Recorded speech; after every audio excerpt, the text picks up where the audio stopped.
Alors, Julie de Lespinasse, en fait, je l'ai découverte par hasard quand je travaillais sur les liaisons dangereuses à la bibliothèque. Un jour, voilà, j'aime bien glaner dans les livres et je prends ce petit livre, un recueil de lettres. Je lis ces lettres, cette correspondance amoureuse qu'elle a écrite entre 1773 et 1776 à Monsieur de Guibert, qui fut son dernier amant. Et je suis frappée par la beauté de la langue, mais aussi par l'authenticité et je dirais la sincérité profonde de ces lettres. À chaque page, on voit que Julie cherche en fait le mot juste pour exprimer, pour traduire ce qu'est sa passion, c'est-à-dire cette passion pour Monsieur de Guibert qui la dévore, qui l'a fait tant souffrir et qui la tue à petit feu. Donc après les lettres, je me suis intéressée à sa vie, j'ai lu plusieurs biographies et là à nouveau, je suis fascinée par la dimension romanesque de sa vie. Sa vie est un roman et je dirais que le roman de sa vie commence dès sa naissance parce que Julie naît près de Lyon en 1732. Elle est donc issue de la noblesse, mais elle naît dans la plus grande des clandestinités, cachée aux yeux de tous, parce que c'est une enfant illégitime, une bâtarde. Alors sa mère l'a fait quand même baptiser le lendemain de sa naissance, et sur l'acte baptistère, ce qui est intéressant, c'est qu'elle la dote de parents fictifs, imaginaires. Sa mère va élever quand même Julie à ses côtés avec ses deux enfants légitimes, et lorsque Julie a 15 ans, sa mère meurt. Donc Julie se retrouve orpheline, elle n'a pas d'héritage, pas de titre, et elle n'a pas d'autre choix que de devenir en fait la gouvernante de sa demi-sœur. On la traite comme une simple gouvernante, comme une étrangère. Et à 20 ans, le mari de sa demi-sœur, Monsieur de Vichy, lui avoue qu'il est son propre père. C'est celui qui a été l'amant tant aimé de sa mère. Donc Julie est vraiment dévastée par cette nouvelle et elle veut fuir au couvent. Donc on se dit qu'elle n'a pas un avenir très rose qui s'offre à elle.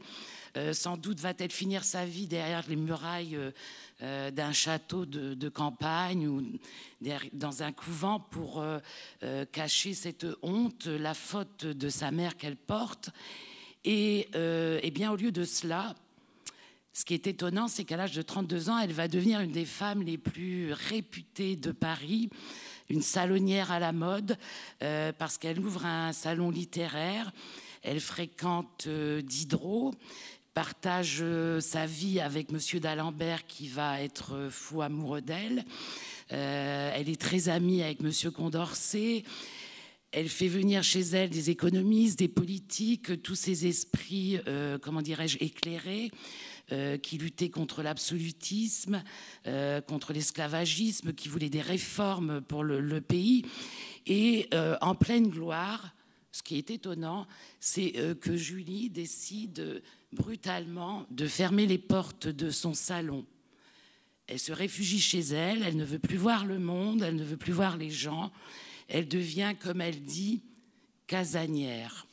Et mon adaptation, donc qui s'est nourrie des lettres, de sa vie, porte sur ces 2 dernières années de sa vie, donc lorsqu'elle a 42 ans, et qu'elle vit enfermée entre ces 4 murs, et qu'elle vit pour un seul objet qui est à mon avis le plus essentiel de sa vie en fait, qui est son amour pour Monsieur de Guibert.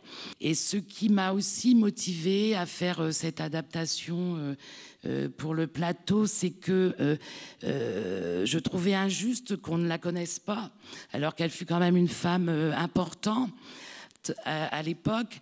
Et ce qui est beau avec Julie, c'est qu'elle elle revendique ce droit d'aimer, ce droit à la jouissance, ce droit à la sexualité pour une femme qui a la quarantaine passée, alors qu'à l'époque, les femmes eh bien, étaient reléguées à cet âge aux oubliettes.